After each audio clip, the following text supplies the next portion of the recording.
Welcome to Doing the Most, the series where we talk about the misadventures of entrepreneurship. I'm your host, Georgie, execution strategist and serial entrepreneur. This series is here to get real about what entrepreneurial life truly looks like. We are driven, persistent, hardworking, ambitious. We are human, and these are our stories. Welcome back to Doing the Most, the misadventures of entrepreneurship. I'm your host, Georgie, and today we have Lisa Ealy with us for another episode of the show. She's going to be telling us all about her entrepreneurial journey, who she is, and kind of how she has been exploring her misadventures and adventure as an entrepreneur. So Lisa, can you give me a little bit of your background, kind of what got you here as an entrepreneur?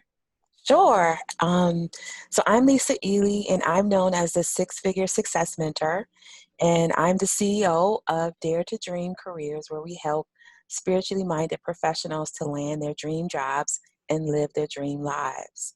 So one of the things is I believe in investing in yourself and investing in your business, and that's really the thing that helped me to get to where I am.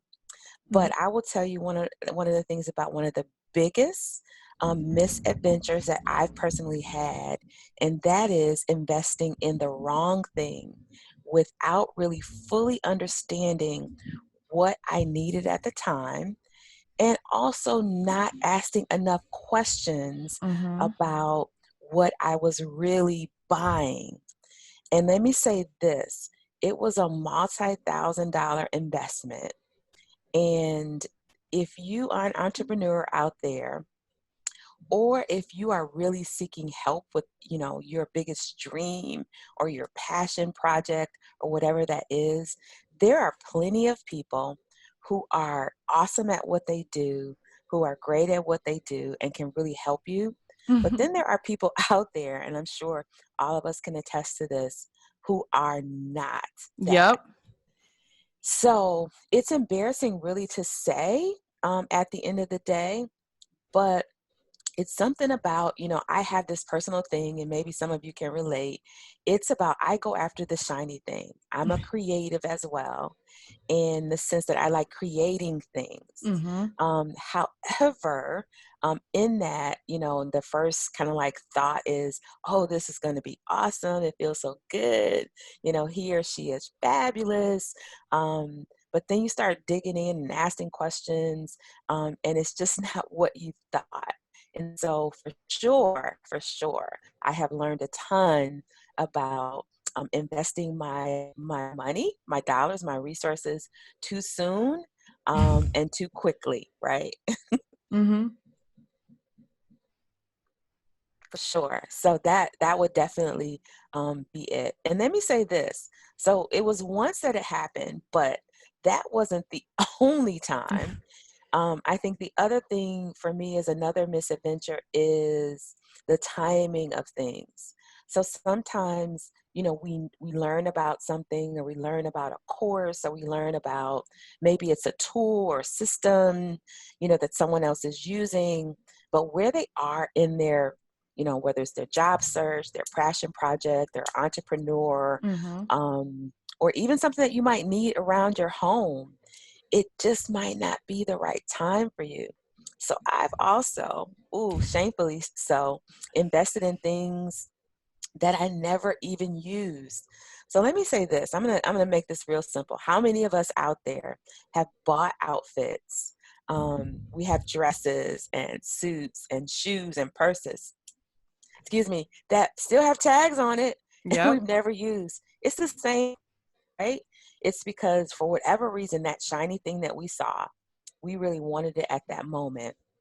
And then, we kind of decided that we didn't want it anymore, and we have no use of it. So I have done that a ton.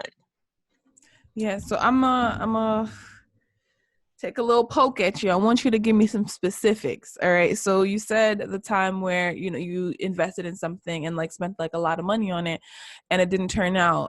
Could you share with us like what that specific thing was that you invested the money on, and, kind of like what happened with that? Like what was it that you spent the money on, and like how long did it take for you to realize like, ooh, that was too early, that was too wrong, and like, was it years later? Like, yeah. Yeah, no, Dive it was in. actually, yeah, it was actually last year, and it was a marketing branding campaign. And I'm going to give you the exact number. It was $6,000. Woo! And I'm not, Woo, and I'm not child. saying, and I'm not saying that for some people that's not a lot of money. And I'm not saying that it's a ton of money. Mm-hmm. But what I'm saying is what I ultimately thought I was going to get never happened. And I would say about the project lasted about 4 months, and I would say about a month and a half in is when I realized. So this is like really funny, but let me say this: most Black women, women of color, have what we call, some shape, a curve at the end of the day. So that is my ideal audience is a woman of color. And when some of the advertisements came back to attract people to the campaign, to the course that I was doing, and to change my brand management, the person that was selected literally was like a stick figure. And I was like, who is that? Right? And I'm not saying that, but what I'm saying is that that's just not the average woman of color, right? Mm-hmm. So even when we are more slim, we still, what I know about Black women and women of color is that we have a shape. Mm-hmm. And when I saw the picture, I was like, this person has no idea who I am and what I represent at the end of the day. And it just became like a running joke from that standpoint. And I always say it's better when you pick a variety, because the thing I love about us as women of color and people of color is that we come in every shade and variety. So why Mm-hmm. not take advantage of that?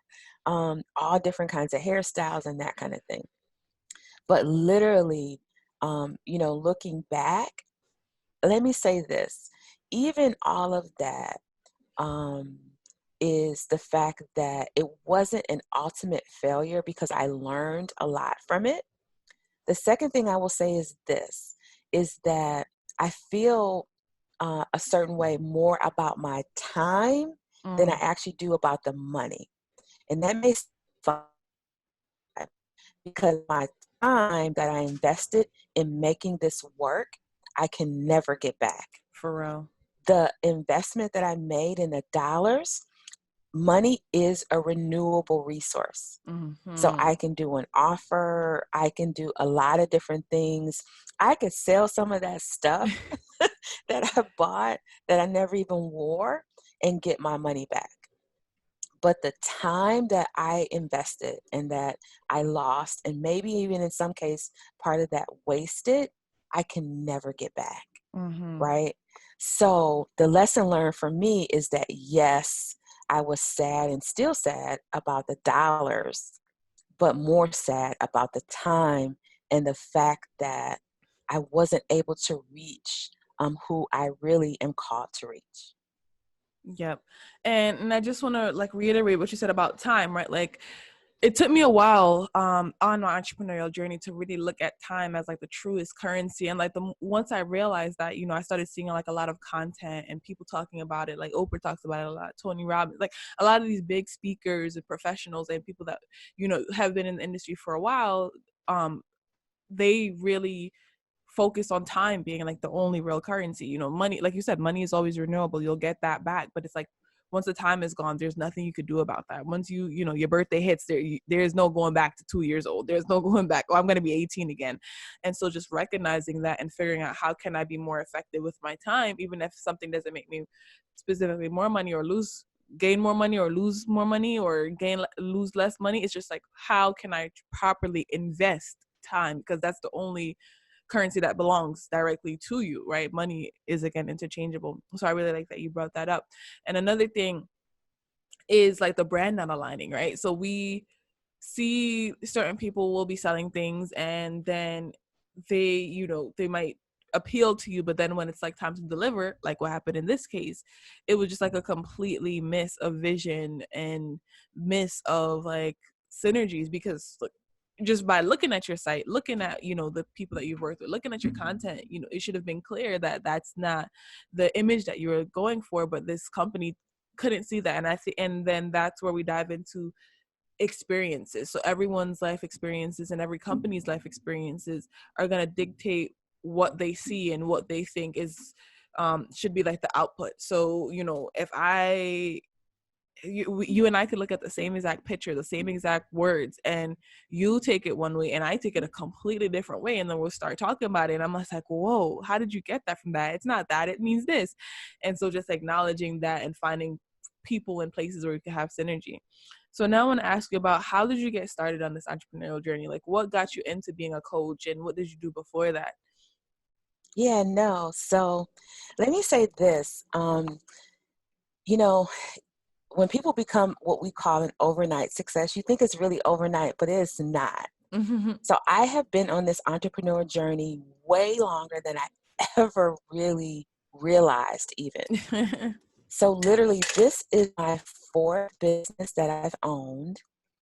I actually started an entrepreneur in my 20s.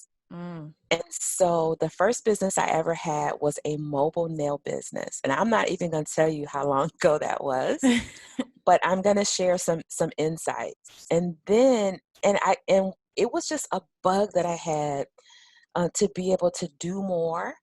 Like I said, I've always been a creative and thinking about things and how can I help and serve other people.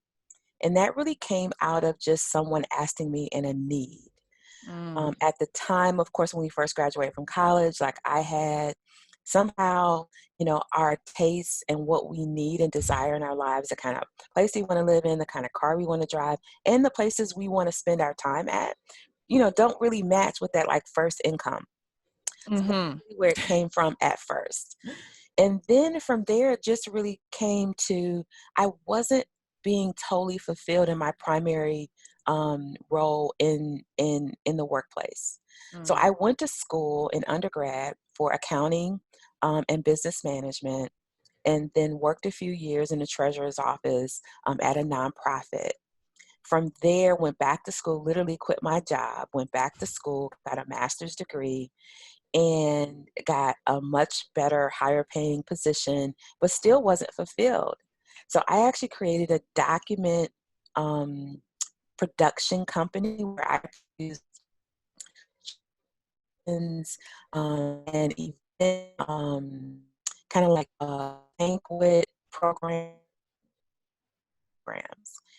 And from there, I ended up in human resources, and I began to get asked all the time about, my daughter, my son, can you look at my resume? Can you give me some advice? And literally, it started for free. I used to do what I do now for pay for free. And then I did that for a while. We relocated to the East Coast. We now live outside of our nation's capital in Washington, D.C. And again, just kept getting asked that question. I'm going to share something with you, and I promise me you won't tell anybody, but... All right, I won't. Guys, don't tell anybody. When I turned 50, almost 3 years ago, it was something about that age. It was a big milestone age, and I said, it's got to be different. I need to give more. I want more. I desire more. I desire to be at a different level. So I went and embarked on a journey to really invest in me. And I went to a conference, and in that conference, there was an offer made to launch your business in 90 days. And I was like, this is it. Like, literally, this is it. Because I was like, I felt like I knew what I wanted to do, but it was some things and pieces missing. So I did that. I made an investment in myself. And I actually created the premises of D.R.E.A.M and first client in 4 weeks. And Wow. from there, in about 6 months, it grew to a place where I was able to resign from my full-time position and become a full-time entrepreneur. And so it really just came from me listening to the voice on the inside and realizing that I had so much more to give and share And now I can look back at the, hundreds of people in Dare to Dream that we have helped to define and to pursue and to manifest their dream career and dream life. And it's been an amazing journey. I love that. And I definitely want to highlight that because the age thing. Why? Because people don't believe me when I tell them this, that a big chunk of my customers that I help, get like execution strategy and launch businesses and finish their books and like get it done, or actually around that like 45 to like 55 age. Like that time is like I think that time and just in everyone's life, like 50 is like a big milestone, and it gets people thinking, what am I doing, right? Like, is this something, am I doing what I want to do? Or is it like, is there something that I've wanted to do for a long time that I haven't gotten done? Whether it's, like I said, like writing a book, starting a podcast, launching a business, and just getting people excited and helping them through that hump is like one of the things that I truly love. And I call myself like a, translator, like an age translator, because like growing up, like the I lived around like a lot of family that were older than me, so I knew how to kind of slow it down a beat or speed it up where I needed to, depending on who I was communicating with. And so I learned like really good communication skills to be able to talk to, whether it's like a 2-year-old or a 20-year-old or a 50-year-old, on a level where they can understand. And I think that's like a missing part of a lot of people's transactions. Like they'll go in and like they'll be so focused on millennials, and then they'll, that person's too old, or that person's like aged out, or that person's too young, and they'll focus on this like one group, and all their content is on it. But then other groups really would benefit from that content if they could just translate it into saying, hey, this is how it's done, or learning the language that best works for different customers. So, and I think it's a huge market. Like right now, like that population of like the folks that are between, like, again, like that 45 to 55 age, the technology that's enabling like millennials and Gen Z to start businesses and side hustles, that same technology is now available to the older generation that had dreams when they were our age, but then they, realistically, they had to put them on hold because just the times are different. So just recognizing that for everyone, the time is different. And I'm gonna drop a gem for you guys. These young kids don't got no money.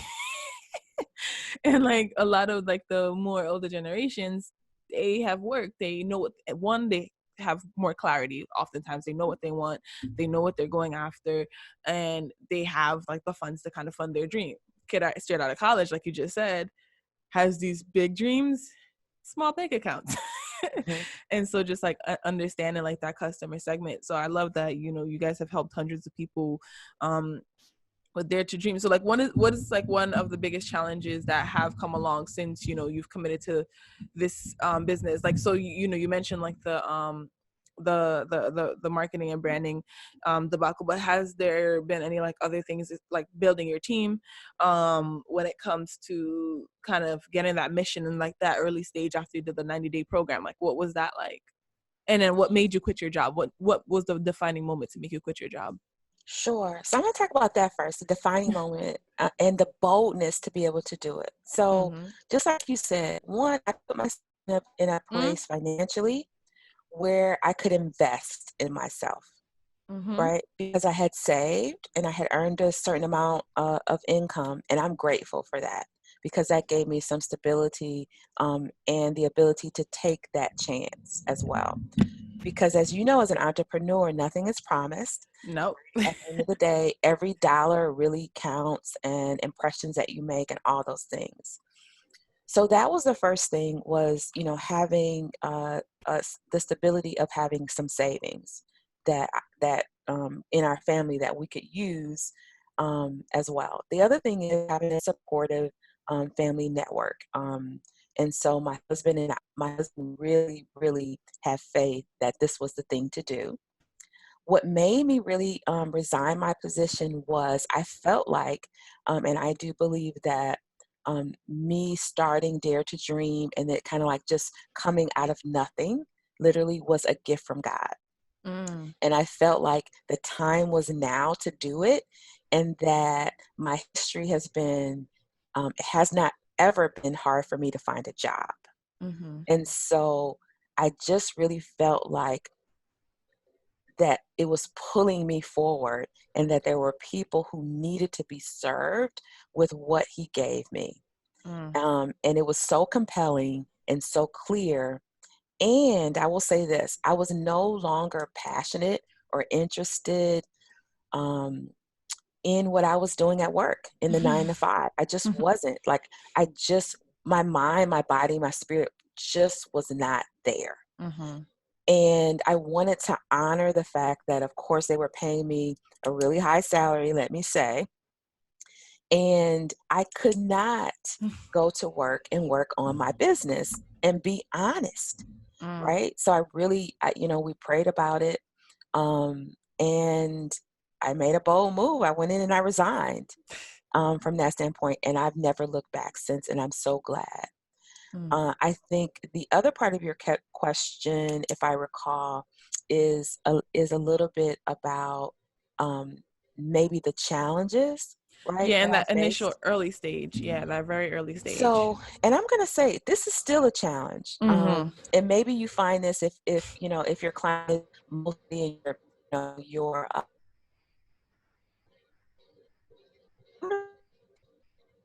like going live. I'm gonna put it there. I don't. I'm honest. I have, some private Facebook groups. I have a following, but I also just feel like there is something that feels invasive about me having to show my face like now and go live.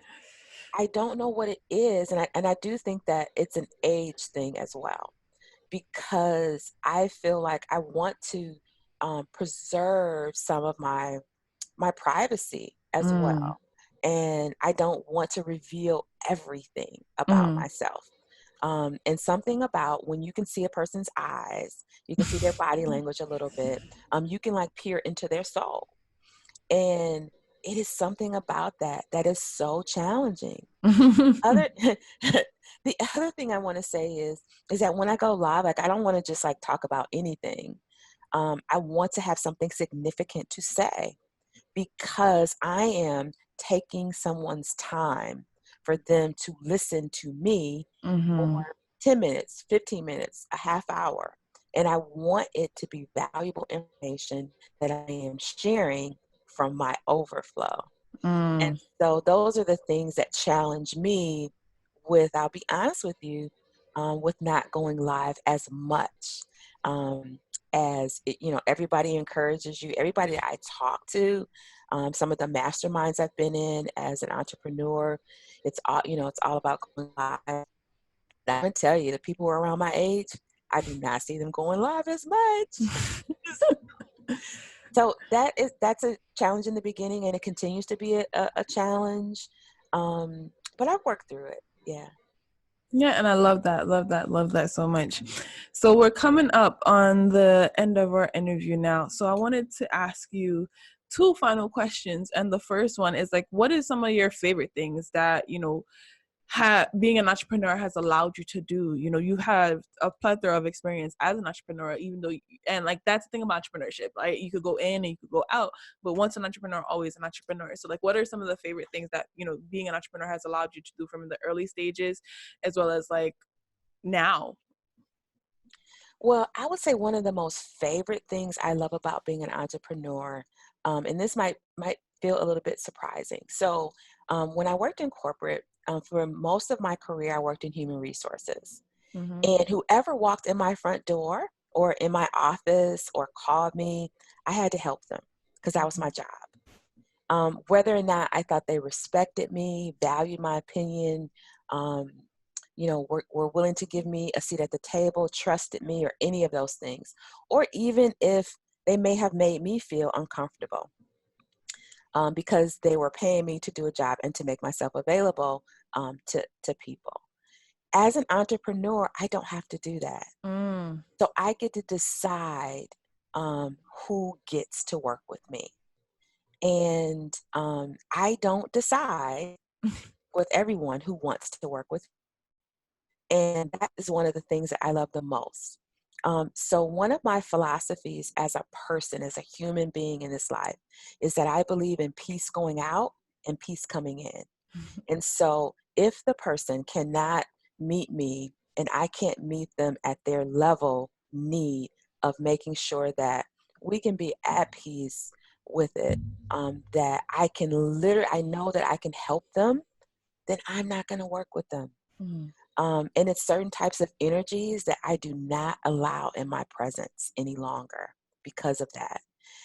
And so that has probably been the most rewarding things. Second, of course, take ownership of my most precious resource, and that is my time. I get to literally say, just like you get to say, when I'm going to start my day, when I'm going to end it, I get to ensure that I am present for the most important people in my life, the people I hold near and dear, to be present for their significant milestones in their life as well.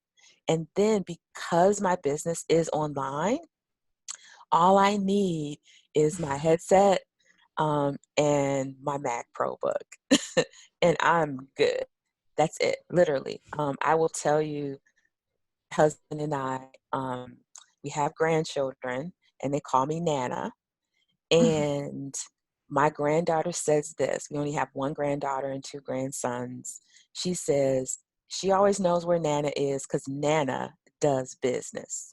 And so that's because, you know, I can turn it on and turn it off, and I can take, appointments and discovery calls anytime, any place that I choose at the end of the day. And that's the thing that I love, is I have control over my time, and I can be present for the significant things and the people that I hold dear in their lives. And I get to decide who I'm going to work with. Love that. And so the final question now is, what piece of advice would you like to leave with the audience? It could be a thing, an actionable step for them to take, something that they should always remember. Just what piece of advice would you like to leave with them? Yeah, I'm going to tell you. So the whole core of my business is Dare to Dream. And at the end of the day, I believe that our dreams matter. And the dreams that we have and that we receive, whether it's at night or we envision it, or if it's the possibility of something. I believe it's so important to dream bigger than you ever thought possible, to dream so big that it scares you. Say this, that your dreams do not scare you. They are not big enough. And dream even bigger than that. And at the end of the day, do not be afraid to make the necessary investments, and I mean your dollars, in getting expert help to make it come to pass. Because there are no failures. We only learn and grow from everything. And so my biggest thing, make the investment in yourself to make it happen. Because whatever it is you're dreaming, someone needs that, and they're waiting for you on the other side. So my advice is keep on dreaming and dare to dream. Thank you so much for that, Lisa. And, you got me in the feelings. I'm like, I need to dream bigger. Like, guys that are listening to this or watching this, to check out the show notes in the comment section for Lisa's contact information. So her website, social media, how to reach out and find Lisa and work with her. So if you're out there daring to dream and you want to really get it done, Lisa is the perfect person to reach out to. So thank you guys so much for another episode of Doing the Most, the Misadventures of Entrepreneurship. We'll see you next time.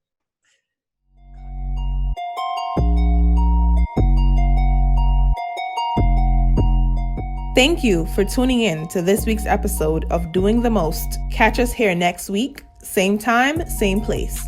If you can't wait, head on over to doingthemost.xyz to stay connected. Until next time, keep on doing.